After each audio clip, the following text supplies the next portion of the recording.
Бүгінгі сізбен біз айдарының қонағы Қазақстан Республикасының тұңғыш президенті, елбасы кітапханасы, халықаралық және ұлттық жобалар қызметінің аға ғылыми сарапшысы Асылхан Нұрғалиев. Асылхан мырза, студиямызға қош келдіңіз. Сәлеметсіздер. Қайырлы кеш, қазақ елі. Қайырлы кеш. Бүгінгі енді өзіңізді арнайы осы бағдарламамызға шақырып отырғанымыз қазақ елі үшін үлкен мереке, қазақ хандығының 550 жылдығы. Бір жыл көлемінде түрлі іс-шаралар қазақ елінің түкпір-түкпірінде өтіп жатыр. Ал енді сізге қойылатын сауалымыз осы жаңа айтып жатырмыз, әртүрлі мәдени іс-шаралар өтіп жатыр, қаншама кітаптар жазылып жатыр, тарихтары зерттеліп жатыр. Енді осының біздің ашылмай жатқан тарихымызға қандай осы септігін тигізді? Негізі бұл осы жыл қазақ елі үшін, қазақ халқы үшін, Қазақстанымыз үшін өте сондай бір киелі жыл деп ойлаймын өзім. Өйткені бұл жылы бұған дейін ата-бабаларымыз құрған хандығымыздың 550 жылдығы болып жатыр, аталып өтіп жатыр бүкіл Қазақстан бойынша, өзіңіз айтып отырсыз. Және бұл конституциямыздың 20 жылдығы, ата заңымыз. Мына мемлекетіміз осы тәуелсіздігін алғаннан бері кезінде енді біздер ескеруіміз керекпіз. Қазақстан 91 жылы егемендігін алған кезде демографиялық жағдайда басқаша болды.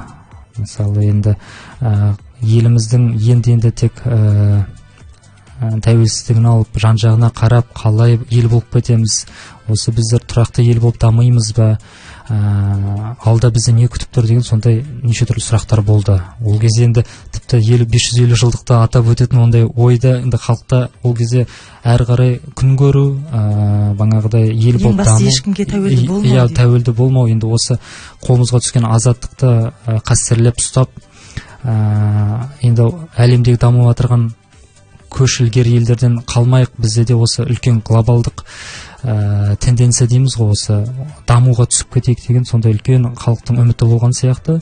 Сол үміт бүгінгі күні ақталып, осы орындалып келе жатыр деп ойлаймын. Мына жақында өзіме ұнайтыны, естеріңізде болса, осы күні кеше бүкіл түркі елдері келіп, басшылары, біздің елбасымыз бәрі отырып, жаңа салынған ғимаратта, мұзайдын сияқты осы Астанада үлкен сондай шара өтті, сондай мерекелі шара. Сонда қазақтың бүкіл тарихы көрсетілді. Сол 550 мемлекеттік 550 жылдық кезіндегі, хандық кезінде қалай дамығанын. Содан бері қазіргі тәуелсіз Қазақстан қалай осылай пайда болғанын айтылып отыр. Негізі бұл бәрі бір келе жатырған мысалы жалғасу. Кезінде біз мысалы қазақ хандығын алып қарасақ, біз бірден қазақ хандығын құрған кім дейміз? Оны Жәнібек Керей хандар қотыр. Олар кімдер? Олар Шыңғыс хан тұқымынан тараған бағанағыдай чингизиттер деп айтады ғой, Шыңғыс тұқымынан. Онда біз деген тарихымыз сол Шыңғыс ханға кетеді. Шыңғыс хан өзі қалай құрды? Ол сол қазіргі қазақ халқының ішіне кірген тайпаларды біріктіріп, өзінің империясын құрды. Яғни біз сол өзіміз одан әрі қарай кете береміз. Түркі бабаларымызға, сақ бабаларымызға, сол жақтарға біздің тарихымыз өте терең. Сол айтылып өтті де. Менің өзімнің қуанатыным, осындай түркі әлемінен келген басшылар келген кезде біздің Қазақстан паш етті осыны, мақтанды. Біз тәуелсіз еліміз, өзіміздің ішкі саясатымыз, сыртқы саясатымыз бар. Біздің осындай жетістігімізге сіздер келіп бірге қатысыңыздар, көріңіздер біздің еліміздің қалай дамып жатырғанын деп. Осы енді қуантарлық жайт. Өйткені бәріміздің ар жақтарымыз түркі елдер бір ортақ қой. Сол елдер қазір өздері дербес мемлекеттер құрып отыр. Мысалы Түркияны алып қараңыз, бағанағыдай қасымыздағы Қырғызстан, Түркменстан, басқа елдерді қараңыздар. Солардың бәрі келіп, бүгінгі 21 ғасырда бір-бірін құттықтап жүр. Сіздің мысалы дербес мемлекетіңіз бар, сіздердің жаңа астаналарыңызда біз келіп қатысып жатырмыз деп. Бұл менің үшін, мен өзім түсінемін, бұл үлкен қазақ халқының, Қазақстан халқының үлкен жетістігі. Мысалы әлем лидерлерін жинап, осы жерде өзінің егемендігін тойлап жатырғандығы. Сол арқылы әрине бұл насихаттауда жұмысы. Бүкіл елдерге бұл деген сондай біздің тарапымыздан сондай ой салып отырық. Біздер дербес мемлекетпіз, сіздер көріңіздер, біз тойлап жатырмыз, біздер қуанамыз, біз мақтан тұтамыз өзіміздің азаттығымызды деп. Біздің тарихымыз бар, бізді билеген хандарымыз бар, батырларымыз болды деп. Соның барлығы енді мен ойлаймын, бұл мына жастардың арасында, мысалы былай айтып өтсек, сол мұз айдында жиналған көптеген жастар мысалы концерттік шоуға қатысып отыр ғой. Олардың да мысалы ертең өздері ер жеткен кезде айтып жүреді, біздер деген 550 жылдық болған кезде сол жерде қатысып едік, біздер нелерінде сценаларында бағанағыдай ат салысып, мысалы нелер кидік деп, бағанағыдай қазақ халқының қойылымдарға қатыстық. Соның өзі де мысалы бір насихаттау жұмысы, жастардың арасында ондай тез тарайды.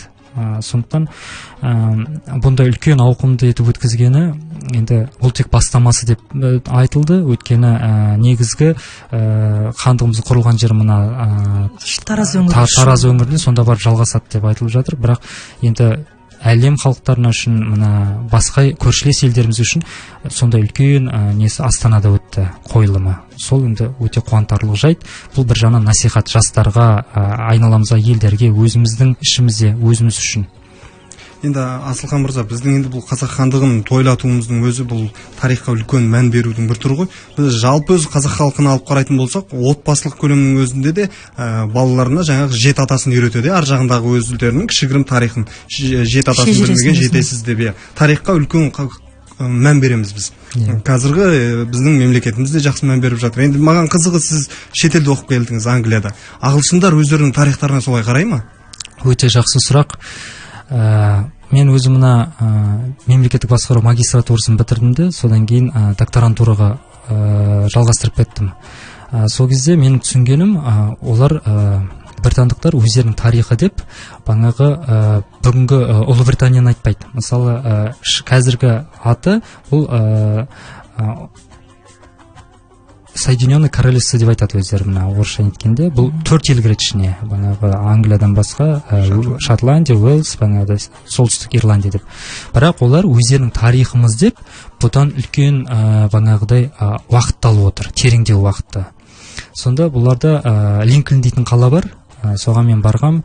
Соның ішінде олар кафедрал дейді, бағанағыдай шіркеу үлкен. Соның ішінде біздер барған кезде бәрі соның барып көріп кетші деп айтатын. Мен ойлайтын, онда не бар деп. Олар Магна картамыз бар дейді. Магна карта деген сол Ұлыбританиядағы сол арал ғой, сол жерде тұрған кезіндегі олардың өздерінің хандықтары болған. Соның ең алғаш конституциясы екен. Магна карта деп 1214 жылдар жазылған. Соны олар өте қастерлейді. Үлкен етіп бағанағыдай музей ретінде істеген, мұражай ретінде. Соны әйнектеп, бәрін үстін жауып, шындап та барып қарасаңыз, 1000 жыл бұрынғы жатқан қағазды көресіз. Сонда кәдімгі жазылған. Бұл Магна карта, бұл осы Британ аралдарында тұрып жатырған халықтардың ортақ заңы. Осы заңға бәрі бағыну керек деп сол кездегі ата заңдарын жазған екен. Енді былай қарағанда тарихта сол аралдарда Ұлыбритания бірталай рет өзгерді ғой. Ол басында Британ бағанағыдай хандықтары болды, біріне бөлінген. Сосын ол Ұлыбритания болды атақты, мысалы үлкен. Қазіргі енді ол басқа Британия ғой. Бірақ олар өздерінің осын бәрі бір жалғасу деп есептейді. Бір линиямен келе жатырған біздің тарихымыз деп. Сондықтан біздің де бағана айтып өткенімдей, қазақ хандығы, қазақ бүгінгі тәуелсіз Қазақстан, бұл бәрі біздің де бір жалғасымыз. Біз осы жерде тұрып жатырмыз, осы жерде болған тарих біздің тарихымыз. Соны өте қатты сіңіреді. Мысалы жастар, менің таңғалған, мысалы бүкіл британдықтар басқа болып жатырған өзгерістерді білмесе де, бір осы Магна картаны жақсы біледі. Сосын 1666 жыл деген дата естерінен кетпейді бәрінің. Өйткені ол сол Британияға мына викингтерден Вильгельм дейтін келген, сол кісі бағанағыдай жаңадан қоғамның формациясын қондырған. Содан бері өзгермеген екен. Британия өзінің жүйесін өзгертпеген. Басқару жүйесінде барлығы. Сондықтан осы тұрғыдан қарағанда олар өте жақсы жастармен жұмыс жасайды. Насихат жақсы. Сол біздің де мысалы мына 550 жылдық деп айтып жатырмыз. Осылай жыл бойын айтқан кезде әрине көп кісі біліп қалады, осы 550 жылдығымыз бар екен. Мысалы Тараз қаласына 2000 жыл, 550 жылдан тереңірек біздердікі деп. Сондай айтулы кезеңдерді, оқиғаларды біздер айтып жүрміз керекпіз. Мына мен өзім былай көргенім, Ұлыбритания болсын, Европа елдері болсын, мысалы біздер қазір мына мұражайда жұмыс жасаймыз, біздер басқа елдердің мысалы тәжірибесін зерттеген кезде ақш елі де, Америка өте терең өздерінің тарихтарына қарайды, күрделі, соны зерттейді, сонда мына интерактивті ойындар өткізеді, жастарды тартады барынша. Солармен мысалы волонтерлық, бағанағыдай әлде саяхатқа шығу, соның бәрінің арасына мынандай тақырыптарды жайлап қосып отырады. Мысалы біз мына келесі мысалы саяхатымызды Американың мысалы тәуелсіз күніне арнап бара жатырмыз, әлде келесі қалаға экскурсияға біз осы алдымызда келе жатырған святой бағанағы не деп өздерінің нелерін айтып отырады бағанағыдай. Сол маңызды сол бағанағыдай мерекесі деп сөйтіп барып отырады. Ал енді сіздер осыған қатысты жастармен осы 550 жылдыққа қандай шаралар өткіздіңіздер? Қазір мына біздің мұражайда, елбасының кітапханасында осы жақыннан бастап жарты жыл бойына 3000 жас бүкіл Қазақстан бойынша мектеп оқушылары, студенттер 2 күндік семинарлар өтіп жатыр. Бұл елбасымыздың айтқан мына 5 институционалды реформа бар ғой, соны орындауға арналған 100 нақты қадам. Осының бәрін күн сайын бағанағыдай интерактивті сабақтар қылдырып өткізіп жатыр. Сосын түсіндіру жұмыстар. Олар үшін бүкіл региондардан ең озат оқушылар келіп жатыр. Сіздер арнайы байқау жариялайсыздар. Сондай байқау арқылы өздері сараптап алып, мына біздің кітапхананың қызметкерлері өздері барын соларды шақырып, Астанадан, басқа да өңірлерден өте жақсы сондай білікті мұғалімдерді, профессорларды шақырып, оларға түсіндіру жұмыстарын өткізіп жатыр. Бұл 5 институционалды реформа бізге не үшін керек болып отыр қазір Қазақстанға деп. Өйткені бәрінде де сұрақ тұр ғой, әрі қарай біз қалай дамимыз деп. 550 жылдық тарихымыз болды. Жақсы. Біз бүгін 20 жылдық өзіміздің ата заңымызды, тәуелсіз Қазақстанның тәуелсіз жылдарын атап өтіп отырмыз. Бірақ енді қалай әрі қарай Қазақстан дамиды деп, осыны жастарға үлкен сондай ағартушылық бір жағынан жұмыс өтіп жатыр. Мысалы, жастар деген өзімде енді ондай қатты қартайып бара тұрған жоқпын, бірақ енді өзімнің 14-15 жастарымда есімде өзіңді қоршаған орта, айтылған саған өсиет сөздер, соның бәрі өте қатты әсер етеді. Айтпаса білмейсің. Әлде оқу керек, оқығанның өзінде біреу саған сілтеме беру керек. Осыны барып оқышы деп. Мына бағанағы бір сұрақтарыңыз болды, мен қазір есім былай айналып келіп жатырмын. Қандай өзіңіз үшін қандай кітаптарды аштыңыз деп, осы 550 жылдықта.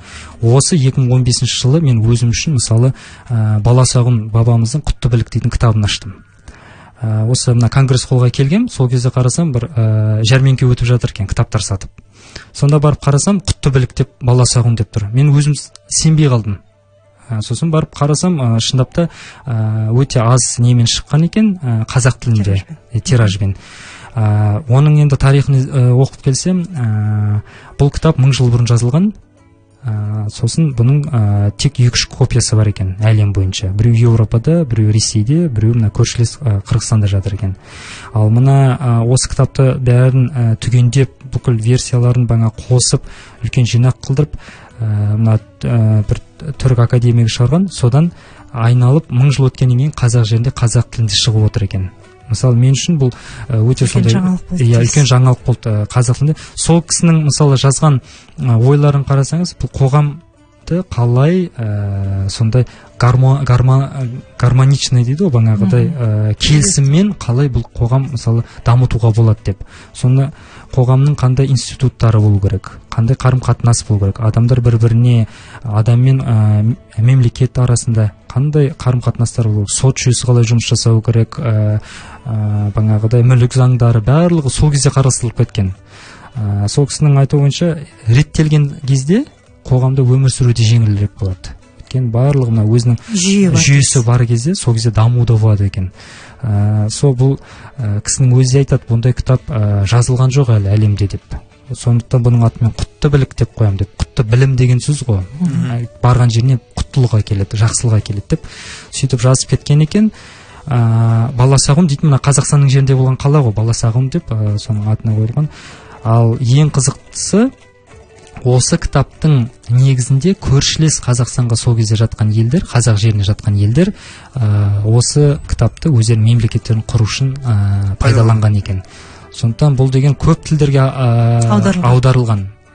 Мысалы, бұл тіпті былай шығыстағы да әрі қарай кеткен, кең тарап кеткен. Ал біздерге қызық болғасын бағанағы европалық елдерде алып отыр ғой өздеріне аударып. Сондықтан енді мен үшін осындай қуантарлық жайт. Сосын мына бізде мәдени бағанағыдай жобалар бар ғой, мысалы мәдени мұра дейтін бағанағыдай. Солар көптен кітаптарды әкеліп жатыр екен. Мен мысалы арасында былай кітапханаларға барсам, бұрын көрмейтін көп кітаптар, қызықты кітаптар. Қазақ тілінде, мысалы Қазақстанмен байланысты. Қазір көріп жүрмін. Мысалы өзім книга оправление дейді, басқару туралы кітап деп, Низами дейтін 11-ші ғасырдағы жазушы жазып кеткен екен. Оларда бізге қатысы бар. Сол мемлекетте тұрған Қазақстанның жеріне жақын. Ол кісінің бір айтып кеткен мысалы ойы, бүкіл халықтар ішінде ел басқаруда үлкен жетістіктерге жеткен ол түркілер деп. Мысалы біздің арғы тектерімізді бәрін айтып кеткен екен. Сондықтан бағанада қайтып айналып келсек, сол біздің енді ата-бабаларымыздан әрі қарай солардың енді жалғастырып жолдарын салып кеткен жолын жалғастырсақ, соның өзі де біздің еліміз үшін үлкен жетістік болады екен. Енді осыған қарап біз қандай ой түюіміз керек? Мен ойлаймын, осы тарихқа қарап біздің ата-бабаларымыз біздерге үлкен кең байтақ жер берген, асты-үсті толған байлық, әлемдегі 9-шы территория. Мысалы тарихта бір кейбір моменттерге қарамасақ, бұдан да үлкен жер болатын еді. Сондықтан мен ойлаймын, осы ата-бабаларымыз салған жолын жалғастырып, соны насихаттай беруіміз керек. Тарихымыз терең. Асылхан мырза, рахмет сізге, мына студиямызға келіп әңгімелесіп біздің сұрақтарымызға жауап қайтарып жатырсыз. Дегенмен де уақытпен санаса келе, енді біз өзіңізбен сұхбатымызды аяқтасақ, көзді ашып жұмғанша міне бізге бөлінген уақыт деген зымырап өте шықты. Алдағы уақытта өзіңізбен әлі талай тілдесе жатармыз дейміз. Ал қазір елдегі әлемдегі жаңалықтардан хабардар боласыздар. Бүгін біздің студиямызда қонақта болған Қазақстан Республикасының тұңғыш президенті Елбасы кітапханасы халықаралық және ұлттық жобалар қызметінің аға ғылыми сарапшысы Асылхан Нұрғалиев. Ал біз жаңалықтардан соң өздеріңізбен тікелей толқында қайта тілдесетін боламыз. Бүгінгі сізбен біз айдарының қонағы Қазақстан Республикасының тұңғыш президенті Елбасы кітапханасы халықаралық және ұлттық жобалар қызметінің аға ғылыми сарапшысы Асылхан Нұрғалиев. Асылхан мырза, студиямызға қош келдіңіз. Сәлеметсіздер. Қайырлы кеш, қазақ елі. Қайырлы кеш. Бүгінгі енді өзіңізді арнайы осы бағдарламамызға шақырып отырғанымыз қазақ елі үшін үлкен мереке, қазақ хандығының 550 жылдығы. Бір жыл көлемінде түрлі іс-шаралар қазақ елінің түкпір-түкпірінде өтіп жатыр. Ал енді сізге қойылатын сауалымыз осы жаңа айтып жатырмыз, әртүрлі мәдени іс-шаралар өтіп жатыр, қаншама кітаптар жазылып жатыр, тарихтары зерттеліп жатыр. Енді осының біздің ашылмай жатқан тарихымызға қандай осы септігін тигізді? Негізі мына бұл осы жыл қазақ елі үшін, қазақ халқы үшін, Қазақстанымыз үшін өте сондай бір киелі жыл деп ойлаймын өзім. Өйткені бұл жылы бұған дейін ата-бабаларымыз құрған хандығымыздың 550 жылдығы болып жатыр, аталып өтіп жатыр бүкіл Қазақстан бойынша, өзіңіз айтып отырсыз. Және бұл конституциямыздың 20 жылдығы, ата заңымыз. Мына мемлекетіміз осы тәуелсіздігін алғаннан бері кезінде енді мына біздер ескеруіміз керекпіз. Қазақстан 91 жылы егемендігін алған кезде демографиялық жағдайда басқаша болды. Мысалы енді еліміздің енді тек тәуелсіздігін алып жан-жағына қарап қалай ел болып кетеміз, осы біздер тұрақты ел болып дамимыз ба, алда бізді не күтіп тұр деген сондай неше түрлі сұрақтар болды. Ол кезде енді тіпті 550 жылдықта атап өтетін ондай ойда енді халықта ол кезде әрі қарай күн көру, бағанағыдай ел болып даму, ешкімге тәуелді болмау. Иә, тәуелді болмау. Енді осы қолымызға түскен азаттықты қастерлеп ұстап, енді әлемдегі дамып жатырған көш ілгері елдерден қалмайық, бізде де осы үлкен глобалдық тенденция дейміз ғой, осы дамуға түсіп кетейік деген сондай үлкен халықтың үміті болған сияқты. Сол үміт бүгінгі күні ақталып, осы орындалып келе жатыр деп ойлаймын. Мына жақында өзіме ұнайтыны, естеріңізде болса, осы күні кеше бүкіл түркі елдері келіп, басшылары, біздің елбасымыз бәрі отырып, мына жаңа салынған ғимаратта, мұз айдыны сияқты осы Астанада үлкен сондай шара өтті, сондай мерекелі шара. Сонда қазақтың бүкіл тарихы көрсетілді. Сол 550 мемлекеттік 550 жылдық кезіндегі, хандық кезінде қалай дамығанын. Содан бері қазіргі тәуелсіз Қазақстан қалай осылай пайда болғанын айтылып отыр. Негізі бұл бәрі бір келе жатырған мысалы жалғасу. Кезінде біз мысалы қазақ хандығын алып қарасақ, біз бірден қазақ хандығын құрған кім дейміз? Оны Жәнібек Керей хандар құрды. Олар кімдер? Олар Шыңғыс хан тұқымынан тараған бағанағыдай чингизиттер деп айтады ғой, Шыңғыс тұқымынан. Онда біз деген тарихымыз сол Шыңғыс ханға кетеді. Шыңғыс хан өзі қалай құрды? Ол сол қазіргі Қазақстан, қазақ халқының ішіне кірген тайпаларды біріктіріп, өзінің империясын құрды. Яғни біз сол өзіміз одан әрі қарай кете береміз. Түркі бабаларымызға, сақ бабаларымызға, сол жақтарға біздің тарихымыз өте терең. Сол мына айтылып өтті де. Менің өзімнің қуанатыным, мына осындай түркі әлемінен келген басшылар келген кезде біздің Қазақстан паш етті осыны, мақтанды. Біз тәуелсіз елміз, өзіміздің ішкі саясатымыз, сыртқы саясатымыз бар. Біздің осындай жетістігімізге сіздер келіп бірге қатысыңыздар, көріңіздер біздің еліміздің қалай дамып жатырғанын деп. Осы енді қуантарлық жайт. Өйткені бәріміздің ар жақтарымыз түркі елдер бір ортақ қой. Сол елдер қазір өздері дербес мемлекеттер құрып отыр. Мысалы, Түркияны алып қараңыз, бағанағыдай қасымыздағы Қырғызстан, Түркменстан, басқа елдерді қараңыздар. Солардың бәрі келіп, бүгінгі 21 ғасырда бір-бірін құттықтап жүр. Сіздің мысалы дербес мемлекетіңіз бар, сіздердің жаңа астаналарыңызда біз келіп қатысып жатырмыз деп. Бұл менің үшін, мен өзім түсінемін, бұл үлкен қазақ халқының, Қазақстан халқының үлкен жетістігі. Мысалы, әлем лидерлерін жинап, осы жерде өзінің егемендігін тойлап жатырғандығы. Сол арқылы әрине бұл насихаттауда жұмысы. Бүкіл елдерге бұл деген сондай біздің тарапымыздан сондай ой салып отырық. Біздер дербес мемлекетпіз, сіздер көріңіздер, біз тойлап жатырмыз, біздер қуанамыз, біз мақтан тұтамыз өзіміздің азаттығымызды деп. Біздің тарихымыз бар, бізді билеген хандарымыз бар, батырларымыз болды деп. Соның барлығы енді мен ойлаймын, бұл мына жастардың арасында, мысалы, былай айтып өтсек, сол мұз айдынында жиналған көптеген жастар, мысалы, концерттік шоуға қатысып отыр ғой. Олардың да мысалы ертең өздері ер жеткен кезде айтып жүр, біздер деген 550 жылдық болған кезде сол жерде қатысып едік. Біздер нелерінде, сценаларында бағанағыдай ат салысып, мысалы, нелер кидік деп бағанағыдай қазақ халқының қойылымдарға қатыстық. Соның өзі де мысалы бір насихаттау жұмысы, жастардың арасында ондай тез тарайды. Сондықтан бұндай үлкен ауқымды етіп өткізгені, енді бұл тек бастамасы деп айтылды. Өйткені негізгі хандығымыз құрылған жер мына Тараз өңірінде, сонда барып жалғасады деп айтылып жатыр. Бірақ енді әлем халықтарына үшін, мына басқа көршілес елдеріміз үшін сондай үлкен несі Астанада өтті қойылымы. Сол енді өте қуантарлық жайт. Бұл бір жаңа насихат жастарға, айналамызға, елдерге, өзіміздің ішімізде, өзіміз үшін. Енді Асылхан мырза, біздің енді бұл қазақ хандығын тойлатуымыздың өзі бұл тарихқа үлкен мән берудің бір түрі ғой. Біз жалпы өз қазақ халқын алып қарайтын болсақ, отбасылық көлемнің өзінде де балаларына жаңағы жет атасын үйретеді. Ар жағындағы өзілдерінің кішігірім тарихын, жет атасын білмеген жетесіз деп, тарихқа үлкен мән береміз біз. Қазіргі біздің мемлекетімізде жақсы мән беріп жатыр. Енді маған қызығы, сіз шетелде оқып келдіңіз, Англияда. Ағылшындар өздерінің тарихтарына солай қарай ма? Өте жақсы сұрақ. Мен өзім мына мемлекеттік басқару магистратурасын бітірдім де, содан кейін докторантураға жалғастырып кеттім. Сол кезде менің түсінгенім, олар британдықтар өздерінің тарихы деп бағанағы бүгінгі Ұлыбританияны айтпайды. Мысалы, қазіргі аты бұл Соединенное Королевство деп айтады өздері, мына орысша неткенде. Бұл 4 ел кіреді ішіне, бағанағы Англиядан басқа Шотландия, Уэльс, бағанағыдай солтүстік Ирландия деп. Бірақ олар өздерінің тарихымыз деп бұдан үлкен бағанағыдай уақытты алып отыр, тереңдеу уақытты. Сонда бұларда Линкольн дейтін қала бар, соған мен барғам. Соның ішінде олар кафедрал дейді, бағанағыдай шіркеу үлкен. Соның ішінде біздер барған кезде бәрі соның барып көріп кетші деп айтатын. Мен ойлайтын, онда не бар деп. Олар Магна картамыз бар дейді.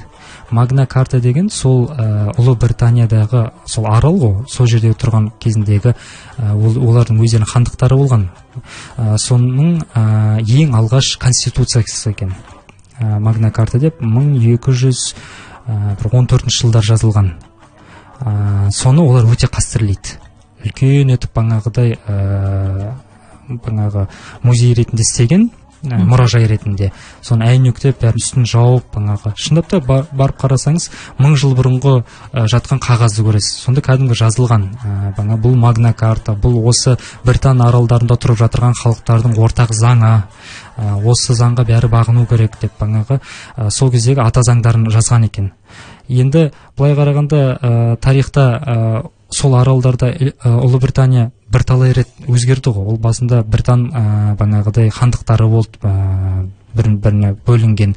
Сосын ол Ұлыбритания болды атақты, мысалы үлкен. Қазіргі енді ол басқа Британия ғой. Бірақ олар өздерінің осын бәрі бір жалғасу деп есептейді. Бір линиямен келе жатырған біздің тарихымыз деп. Сондықтан біздің де бағана айтып өткенімдей, қазақ хандығы, қазақ бүгінгі тәуелсіз Қазақстан, бұл бәрі біздің де бір жалғасымыз. Біз осы жерде тұрып жатырмыз, осы жерде болған тарих біздің тарихымыз. Соны өте қатты сіңіреді. Мысалы, жастар, менің таңғалған, мысалы, бүкіл британдықтар басқа болып жатырған өзгерістерді білмесе де, осы Магна картаны жақсы біледі. Сосын 1666 жыл деген даты естерінен кетпейді бәрінің. Өйткені ол сол Британияға викингтерден Вильгельм дейтін келген, сол кісі бағанағыдай жаңадан қоғамның формациясын қондырған. Содан бері өзгермеген екен. Британия өзінің жүйесін өзгертпеген. Басқару жүйесінде барлығы. Сондықтан осы тұрғыдан қарағанда олар өте жақсы жастармен жұмыс жасайды. Насихат жақсы. Сол біздіңде де мысалы 550 жылдық деп айтып жатырмыз. Осылай жыл бойын айтқан кезде әрине көп кісі біліп қалады, осы 550 жылдығымыз бар екен. Мысалы Тараз қаласына 2000 жыл, 550 жылдан тереңірек біздердікі деп. Сондай айтулы кезеңдерді, оқиғаларды біздер айтып жүрміз керекпіз. Мына менің өзім былай көргенім, Ұлыбритания болсын, Европа елдері болсын, мысалы біздер қазір мұражайда жұмыс жасаймыз, біздер басқа елдердің мысалы тәжірибесін зерттеген кезде ақш елі де, Америка өте терең өздерінің тарихтарына қарайды, күрделі, соны зерттейді, сонда интерактивті ойындар өткізеді, жастарды тартады барынша. Солармен мысалы волонтерлық, бағанағыдай әлде саяхатқа шығу, соның бәрінің арасына мынандай тақырыптарды жайлап қосып отырады.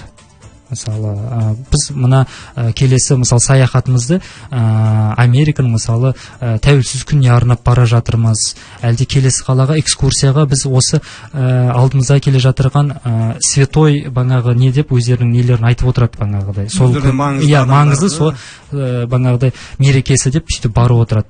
Ал енді сіздер осыған қатысты жастармен осы 550 жылдыққа қандай шаралар өткіздіңіздер? Қазір мына біздің мұражайда елбасы